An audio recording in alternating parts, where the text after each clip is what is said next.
In the name of the Father, and of the Son, and of the Holy Spirit. Amen. Today, the 27th Sunday in Cycle B, we are called to reflect on family life as the plan of God for human life. Family life. St. Paul has written to the Ephesians, "From God, every family in heaven and on earth is named." So from the point of view of St. Paul, every family has its origin from God. It is not coming from the basic or base instinct of man. It is God who has planted the spirit of family in man. This is the basic teaching of the church. Family is basically related to God. God is the beginning and end of all family. When God is rejected from the family, it crumbles, it falls apart, it is destroyed. And we see daily in front of our eyes. Where there is no God, there is no family. When there is no God, man and woman become mere copulating animals. We lead an animal life. There is no spirituality in that family life. We have to hold on to certain godly values in our family life. Divine values in our family life. One such value is obedience. Immediately we think the husbands, the wives should obey the husbands. Husband should give the orders, wives obey. That is obedience. No. The wife should obey the husband. That is natural way of St. Paul teaches like that. But there is a humbler obedience. The husband should obey the wife. Letter to the Hebrew speaks, both should cooperate in obedience. So husband should obey the wife. And again in the fourth commandment we learn, the children should obey the parents. But when we expand it further, when we add up the New Testament teaching of St. Paul, the parents also should obey the children. That is, obedience is a factor that binds all of us together. It is not something that is somebody or one person imposing upon another person. It is something that is binding the whole family together. So there is a proper respect for each and every one of us in the family.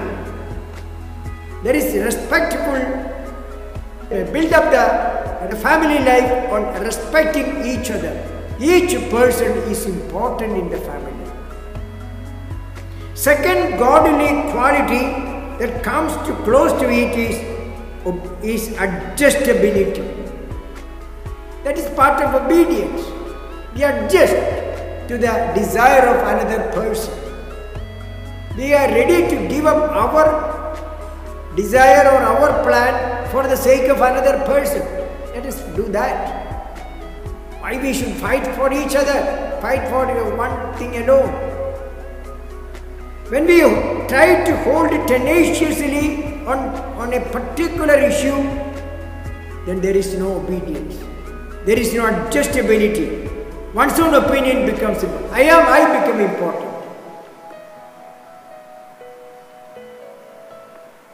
Third quality that we need to develop in the family connected with this is discipline. There should be discipline in the family. Various areas of life. Discipline is needed. One area that is needed discipline is financial discipline. Many families suffer breakdown because there is no financial discipline. How much you get, how much you spend. You need a financial discipline. What is needed you buy. Unnecessary things don't buy. And keep up that financial discipline and check up your accounts. Maybe a little money, that may be your income. Still, you keep it up. Financial discipline. Nobody from outside will come to save your family. Only you and you alone with the help of God can build up your family. Only you and you alone can destroy your family. Approach the problems of life with the power of God or godly way. When there is no way, you don't find a solution in a particular problem, kneel down and pray. How the grace comes and solves that problem, that I don't know. You kneel down and pray. All the family members pray on a particular issue. The problem will be broken up. We should be very careful about that. If you merely follow human way of solving the problems, that will be disastrous for the family life. Try to solve the problem in a godly way, through prayer, through fasting, through spiritual means, you can solve the family problem. Another area of discipline is our sexuality and sexual life. Word of God very certainly put our sexuality in the right direction when it says, they are not two, husband and wife, they are not two, but they are one body. One body. Jesus enhanced it, the dignity of sexuality, by affirming the Old Testament law. And Jesus said Jesus said they are one body. Jesus enhanced the power of human sexuality by the simple statement, they are one body. What God has united, man must not separate. What God has united, man must not separate. So Jesus has enhanced the dignity of human union of man and woman. Formerly, there was a secular support for the family life. Society was supporting family life. All were trying to build up family life according to certain basic principles. Now, because of the sexual revolution that has happened in Europe and America, this support has been withdrawn. Society no more supported. Instead, they promote in the line of progressive way of thinking, homosexuality and lesbian plans for the family, which is diametrically opposed to the will and plan of God. Because of this secular influence, even the church has withdrawn its support for the family now. Formerly there was strict law, divorce is not allowed. Now many divorces are allowed by the church. So there is no support. You alone have to hold on to the Christian principle and live a Christian life.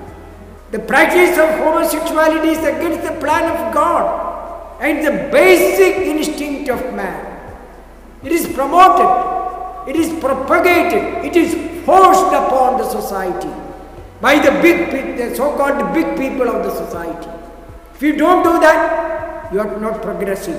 So even church leaders support it, began to support it nowadays. It started with the Protestant, even among the Catholics also they are starting supporting it. But the word of God stand remain, one who divorces his wife and marries another person commits adultery. A woman who divorces her husband and marries another person commits adultery. The word of the Lord is not changed. The word of the Lord stands. The heaven and earth will pass away. The word of the Lord will not pass away. From a Christian point of view, sexual intimacy of husband and wife is considered as glorifying God. St. Paul will say, glorify God in your bodies. So that is such a perspective that we are glorifying God through our proper sexual relationship. It is part of our spiritual activity, our holy activity.